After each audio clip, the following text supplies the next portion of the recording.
Friends, ഇന്നത്തെ video എന്ന് പറയുന്നത് നമ്മൾ മല്ലിയൊക്കെ പൊടിച്ച് എടുക്കാറുണ്ടല്ലോ വീട്ടിൽ. അതിന് നല്ല ടേസ്റ്റും അതുപോലെ തന്നെ സാമ്പാറിനൊക്കെ ഇടുമ്പോൾ നല്ലൊരു ടേസ്റ്റും കൊഴുപ്പും ഒക്കെ വരാൻ വേണ്ടി മല്ലി എങ്ങനെ പൊടിച്ചെടുക്കാമെന്നുള്ള ഒരു വീഡിയോ ആണ് കാണിക്കുന്നത്. വീഡിയോ സ്കിപ്പ് ചെയ്യാതെ കാണണം. വീഡിയോയിലേക്ക് പോവാം. ഞാനിവിടെ കുറച്ച് മല്ലിയില കഴുകി വൃത്തിയാക്കി എടുത്തു വെച്ചിട്ടുണ്ട്. അപ്പോൾ നമുക്ക് ഇതും ഒന്ന് ഇതിൻ്റെ കൂടെ തന്നെ വറുത്തെടുക്കണം. മല്ലി നമ്മൾ വറുത്തെടുക്കുന്ന സമയത്ത് ആദ്യം മല്ലിയിലയും പിന്നെ അതുപോലെ തന്നെ ഒരു ഗ്രാമ്പൂവിൻ്റെ പീസും കൂടെ ഇട്ട് വറുത്തെടുക്കണം. ഈ മല്ലിയില ഒന്ന് ചെറുതാക്കി കട്ട് ചെയ്തിട്ടാൽ മതി. കൈകൊണ്ട് ഇങ്ങനെ ആക്കിയിട്ടാലും മതിയാകും. നമ്മുടെ സാമ്പാറിനായാലും അതുപോലെ ഏതൊരു കറിക്കായാലും മസാലക്കറികളൊക്കെ വയ്ക്കുമ്പോൾ നമ്മൾ മല്ലിപ്പൊടി ഇടാറുണ്ട്. അപ്പോൾ നല്ലോണം വറുത്ത് പൊടിച്ച മല്ലിപ്പൊടി തന്നെയാണ് ഞാൻ ഇടാറുള്ളത്. അപ്പോൾ അതിൻ്റെ കൂടെ ഇതും കൂടെ ചേർത്ത് വറുത്ത് പൊടിച്ച് വയ്ക്കുമ്പോൾ നല്ലൊരു ടേസ്റ്റും നല്ലൊരു ഫ്ലേവർ ഉണ്ടാവും. നമ്മുടെ സാമ്പാറിനായാലും ഏത് കൂട്ടാനായാലും മല്ലിയില വേഗം തന്നെ വാടി കിട്ടുന്നതാണ്. നമുക്കിത് ഒന്ന് വാടി കിട്ടുമ്പോൾ തന്നെ തീ കുറച്ച് വയ്ക്കാം. ഒരു മീഡിയം ഫ്ലെയിമിൽ ഇതൊന്ന് നന്നായിട്ട് മൂപ്പിച്ചെടുക്കണം. ഞാൻ ആ മല്ലിയിലയുടെ കൂടെ തന്നെ ആ തണ്ടും കൂടെ ഇട്ടിട്ടുണ്ട്. എല്ലാവർക്കും ഒരു സംശയം ഉണ്ടാകും, നമ്മൾ ഈ മല്ലിയിലയൊക്കെ ചേർക്കുമ്പോൾ പെട്ടെന്ന് പൊടി പൂത്തു പോവില്ലേന്ന്. അത് പൂത്തു പോവാതിരിക്കാനാണ് ഗ്രാമ്പൂവിൻ്റെ ഒരു പീസും കൂടെ ഇട്ട് പൊടിക്കുന്നത്. അപ്പോൾ അത് സാമ്പാറിന് ടേസ്റ്റ് വ്യത്യാസമൊന്നും ഉണ്ടാവില്ല. ഞാൻ അങ്ങനെ ചെയ്യാറുണ്ട്. നല്ലൊരു ഫ്ലേവറും ആയിരിക്കും. നമ്മുടെ സാമ്പാറിന് മല്ലിയിലയൊക്കെ ഇട്ട് മല്ലി വറുത്ത് അത് പൊടി ചേർക്കുമ്പോൾ.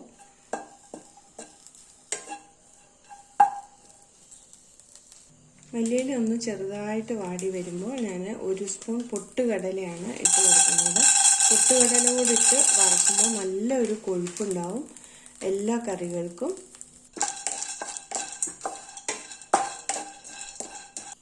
പൊട്ടുകടല ഒന്ന് നന്നായിട്ട് ചൂടായി വരുമ്പോൾ നമുക്ക് മല്ലി ഇട്ട് കൊടുക്കാം. ഞാൻ കഴുകി ഉണക്കി വെച്ച മല്ലി തന്നെയാണ്.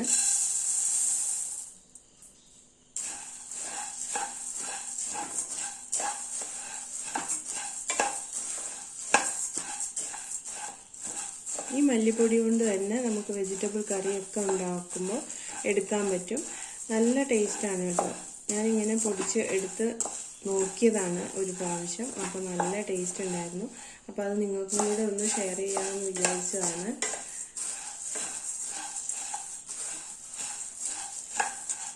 ഇതിപ്പോൾ ഞാൻ നല്ലവണ്ണം വറുത്ത് ആയിട്ടുണ്ട്. ഇങ്ങനെ പൊട്ടിക്കുമ്പോൾ പൊട്ടി വരണം, അതുപോലെ ആയിട്ടുണ്ട്.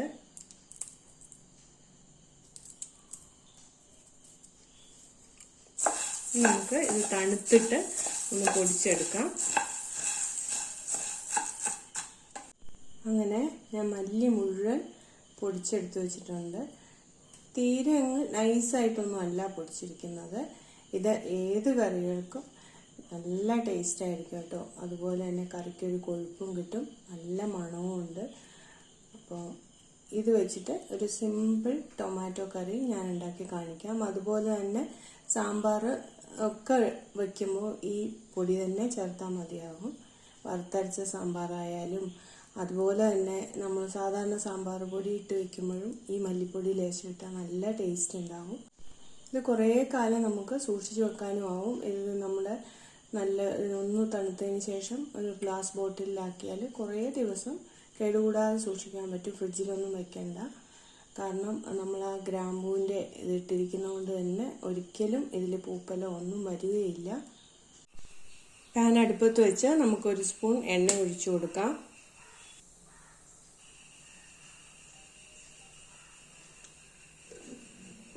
എണ്ണ ഒന്ന് ചൂടായി വരട്ടെ.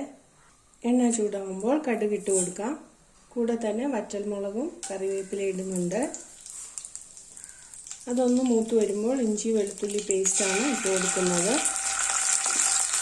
ഇഞ്ചി വെളുത്തുള്ളി പേസ്റ്റ് ഇട്ട ഉടനെ തന്നെ നമുക്ക് സവോളയും 2 പച്ചമുളകും കൂടെ ഇട്ട് കൊടുക്കാം.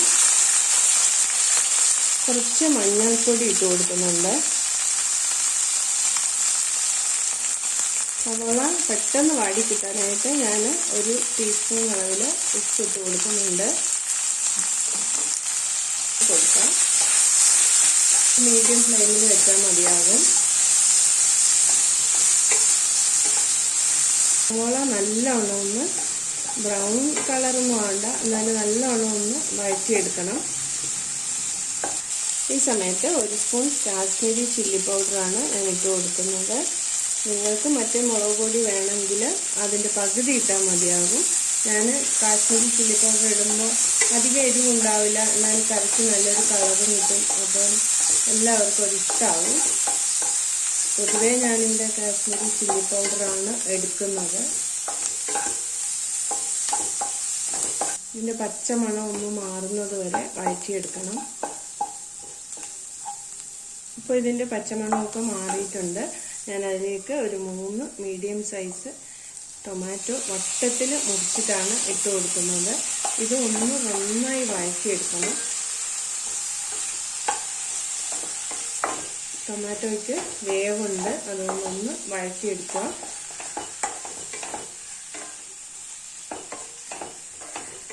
ഈ സമയത്ത് നമ്മൾ പൊടിച്ചു വെച്ച മല്ലിപ്പൊടിയിൽ 1 സ്പൂണ് ഇട്ട് കൊടുക്കുന്നുണ്ട്. ഇതിൻ്റെ പച്ചമണമൊന്നും മാറാനില്ല, കാരണം നമ്മളിത് വറുത്ത് പൊടിച്ച് തന്നെയാണ്. അപ്പോൾ ഇനി നമുക്ക് ഒരു 1/2 ഗ്ലാസ് വെള്ളം ഒഴിച്ചു കൊടുത്തിട്ട്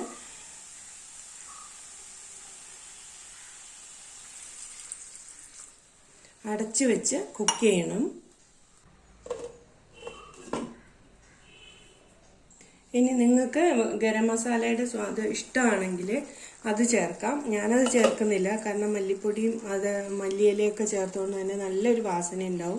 ഞാനിതിലേക്ക് ഒരു 1/2 ടേബിൾ സ്പൂൺ പഞ്ചസാരയാണ് ഇട്ട് കൊടുക്കുന്നത്. കാരണം ഈ തക്കാളിക്ക് നല്ല പുളിയുള്ള തക്കാളിയാണ്. അപ്പോൾ പുളി ഇല്ലാത്ത തക്കാളി ആണെങ്കിൽ ഒരു 1/4 ടീസ്പൂൺ ഇട്ടാൽ മതിയാവും. ഇത് ടേസ്റ്റ് എല്ലാം ഒന്ന് ബാലൻസ് ചെയ്യാൻ വേണ്ടിയിട്ടാണ് മധുരം ഇടുന്നത്. ഇനി നിങ്ങൾക്ക് വേണ്ടെങ്കിൽ അത് ഒഴിവാക്കാം. അതുപോലെ തന്നെ നിങ്ങൾക്ക് വേണമെങ്കിൽ ഇതിൽ ടൊമാറ്റോ സോസൊക്കെ ഒഴിക്കാം, പക്ഷെ ഞാൻ ഒഴിക്കുന്നില്ല, കാരണം തക്കാളിക്ക് നല്ല പുളിയുള്ളത് കൊണ്ട് തന്നെ. ഇത്രയേ ഉള്ളൂ, നമ്മുടെ കറി നല്ല കുറുകി വന്നിട്ടുണ്ട്. നല്ല ടേസ്റ്റാണ് കേട്ടോ ഇത്. ചപ്പാത്തിക്കായാലും അതുപോലെ തന്നെ ഇടിയപ്പത്തിനായാലും അതേപോലെ ദോശയ്ക്കോ ഇഡ്ഡലിക്കോ ഒക്കെ കൂട്ടി കഴിക്കാൻ നല്ല ടേസ്റ്റുള്ള ഒരു കറി തന്നെയാണ്. സിമ്പിളായിട്ട് ഉണ്ടാക്കുകയും ചെയ്യാം. ബാച്ചിലേഴ്സിനൊക്കെ പെട്ടെന്ന് ഉണ്ടാക്കാൻ പറ്റിയ ഒരു കറിയാണ്. നമ്മളിങ്ങനെ മല്ലി പൊടിച്ച് വെച്ചിരുന്നാൽ അത് ഇട്ടാൽ മാത്രം മതിയാകും. അല്ലാതെ നമ്മൾ മസാല വേറെ പൊടിയൊന്നും ചേർത്തില്ലെങ്കിലും നല്ലൊരു ടേസ്റ്റ് ഉണ്ടാവും. ഇതിനകത്ത് മല്ലിയിലയൊന്നും നമ്മൾ വേറെ ആഡ് ചെയ്തില്ലെങ്കിലും കുഴപ്പമില്ല. നല്ല മല്ലിയില കിട്ടുന്നത് നോക്കി വാങ്ങണം, അല്ലെങ്കിൽ നമ്മുടെ വീട്ടിൽ തന്നെ. ഞാനിതിപ്പോൾ നമ്മുടെ വീട്ടിൽ ചെറുതായിട്ട് ഒന്ന് നട്ടുപിടിപ്പിച്ചിട്ടുണ്ടായിരുന്നു, അതിൽ നിന്നാണ് ഒരു കഷ്ണം എടുത്തത്. അങ്ങനെ ചെയ്താലും മതിയാകും. അപ്പോൾ ഇന്നത്തെ വീഡിയോ ഇത്രയേ ഉള്ളൂ. വീഡിയോ ഇഷ്ടമായാൽ ലൈക്ക് ചെയ്യണം, ഷെയർ ചെയ്യണം, കമൻറ്റ് ചെയ്യണം. താങ്ക്